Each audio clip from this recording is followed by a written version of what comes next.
तो नमस्कार दोस्तों, वंदे मातरम। हमारा पहला क्वेश्चन है इसमें। आज हम गणित की क्लास लेंगे। ये उत्तर प्रदेश टेट परीक्षा के लिए इम्पोर्टेंट क्वेश्चन है। वैसे बेसिक मैथ है, साधारण से क्वेश्चन है। आप इसमें पहला क्वेश्चन तो सीधे सीधे मल्टीप्लाई का है। 25 मल्टीप्लाई 12, तो इसको कर लेंगे 12 पंच 60 का जीरो, 12 दूनी 24 और 6 30, तो ये 300 आंसर हो जाएगा इसका। अगला क्वेश्चन देखते हैं। देखो अगला क्वेश्चन है आपका, ये स्क्रीन लॉक है, अनलॉक करते हैं इसको हम। अगला क्वेश्चन है इसमें, देखिए अगला क्वेश्चन है आपका, ये 3/4 और 2/4 जब हर हमारे सेम होते हैं तो हमारा लासा क्या आ जाता है, वही हो जाता है। तो हम ऊपर के ऊपर नंबर जोड़ देते हैं। यहाँ पर मैं देख रहा हूँ, यहाँ पे हम देख रहे हैं क्या है आपका जो हर है 4, यहाँ भी 4, तो दोनों सेम है तो हमारा क्या आ जाता है, यही इसका एलसीएम आ जाता है। और ये 3 + 2 ये बराबर आपका आ जाएगा 5/4। अगला क्वेश्चन है इसमें आपका, वर्ग का क्षेत्रफल। तो वर्ग का क्षेत्रफल अच्छा क्वेश्चन है। तो ज़्यादातर सभी शिक्षक साथी हमें जानते हैं इसे क्वेश्चन को कैसे कर देंगे। देखो वर्ग कैसे बनता है, वर्ग की जो है चारों भुजाएं कैसी होती हैं, इक्वल होती हैं। तो वर्ग का क्षेत्रफल अगर ये ए है तो ये भी ए है, ये भी ए है, तो हमारी इनकी इनकी जो साइड हो गई, चारों साइड कितनी हो गई, इक्वल हो गई। ठीक है, तो इक्वल हो गई तो हमारा इसका क्षेत्रफल होता है भुजा का स्क्वायर, ये क्षेत्रफल होता है। तो इसमें आप देख लीजिए कौन सा आंसर हो जाएगा, भुजा गुणा भुजा। ये भुजा का स्क्वायर का मतलब हो जाएगा भुजा गुणा भुजा, ऐसे भी आ सकता है। तो इन्होंने जो है ऐसे पूछा है, आप ऐसे भी आ सकता है। ठीक है, तो इसका आंसर हो गया आपका। अगला क्वेश्चन देखते हैं, आयत का परिमाप। तो आयत का परिमाप, आयत कैसे बनता है, आयत कुछ इस तरीके से बनता है। ठीक है, तो आयत ऐसे बनता है जिसमें लंबाई और चौड़ाई कैसी होती है, आमने सामने की भुजाएं क्या होती हैं, बराबर होती हैं। आमने सामने की भुजाएं बराबर होती हैं। जैसे ए बी, ए बी इसकी लंबाई है। ठीक है, और ये बी सी इसकी चौड़ाई है। ठीक है, तो बी सी बराबर कितना होगा, ए डी के बराबर होगा। ठीक है, तो ये किसी भी आकृति का, ये तो आयत है, एक्स वाई जेड कोई भी आकृति है तो उसका जो परिमाप होता है उसकी साइडों का योग होता है। तो इसमें आपका ये सही ऑप्शन होगा, ये हो जाएगा। जैसे मान लो अगर इसकी लंबाई कितनी बाई है, ये चौड़ाई एक्स है, तो जितनी भुजा ये है हमारी बाई, तो ये इतनी होगी, ये भी इतनी होगी।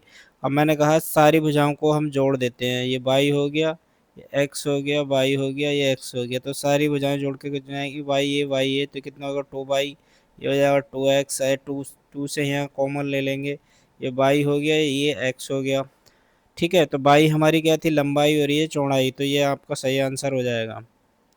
ओके, यदि पेनों की कीमत, 5 पेन जो है कितने रुपए के मिलते हैं, 5 पेन जो मिलते हैं 50 रुपए के मिलते हैं।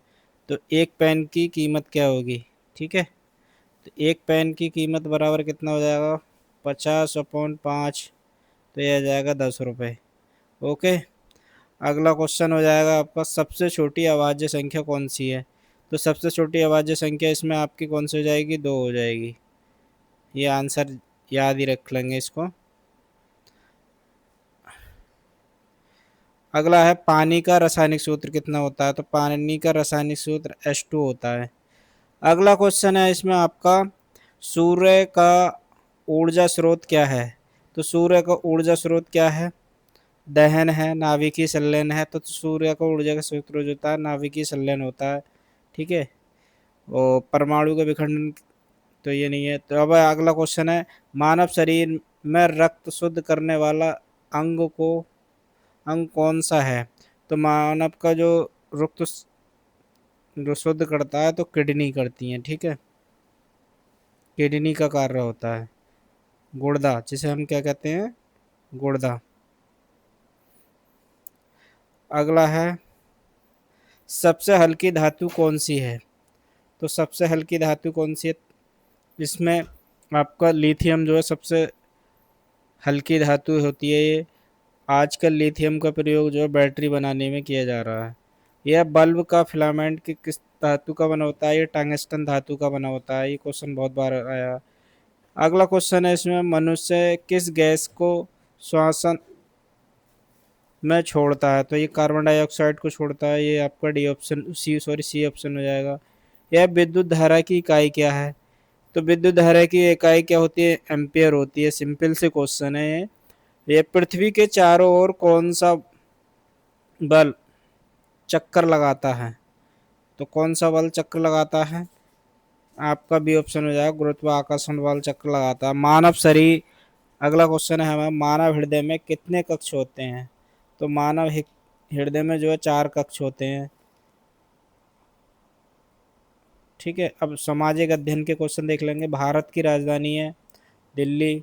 ठीक है, ये तो आसानी क्वेश्चन है, ये तो सभी सभी टीचर कर लेंगे। गंगा नदी का उद्गम कहाँ तो होता है? तो ये अच्छा क्वेश्चन है, गंगोत्री से होता है। भारत का राष्ट्रीय पशु क्या है? ठीक है, तो इसका बी ऑप्शन हो जाएगा, बाघ है। यह पंचतंत्र के लेखक कौन है? ए ऑप्शन हो जाएगा, विष्णु शर्मा है। अगला है, जय जवान जय किसान का नारा किसने दिया? तो इसमें बी ऑप्शन हो जाएगा, शास्त्री जी ने दिया था। गीता किस ग्रंथ का हिस्सा है? तो गीता जो है आपका महाभारत का हिस्सा है। अगला क्वेश्चन है, हरित क्रांति का संबंध किससे है? तो ये जो है कृषि से संबंधित है। ठीक है, अगला क्वेश्चन है आपका, भारत का पहला उपग्रह कौन सा था?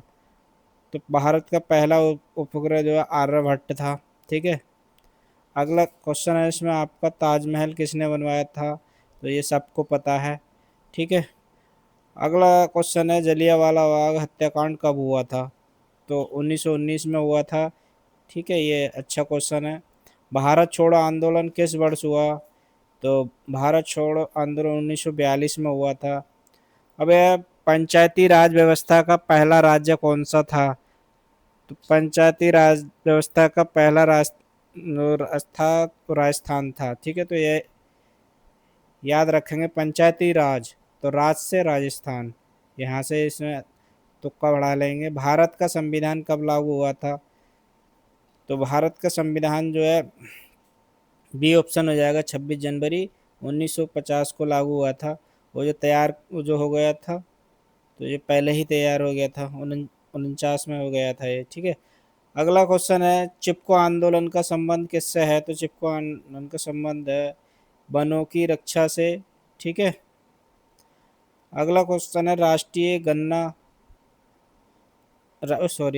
गान किसने लिखा था? तो इसमें सी ऑप्शन हो जाएगा, रविंद्रनाथ टैगोर ने लिखा था। इसमें ठाकुर कर दिया, ये गलत लिखा हुआ है इसमें। तो आज के सेशन में बस इतना ही, फिर मिलते हैं अगली वीडियो के साथ। वीडियो अच्छी लगी हो तो चैनल को सब्सक्राइब कर लें। Thank you for watching. जय हिंद, जय भारत।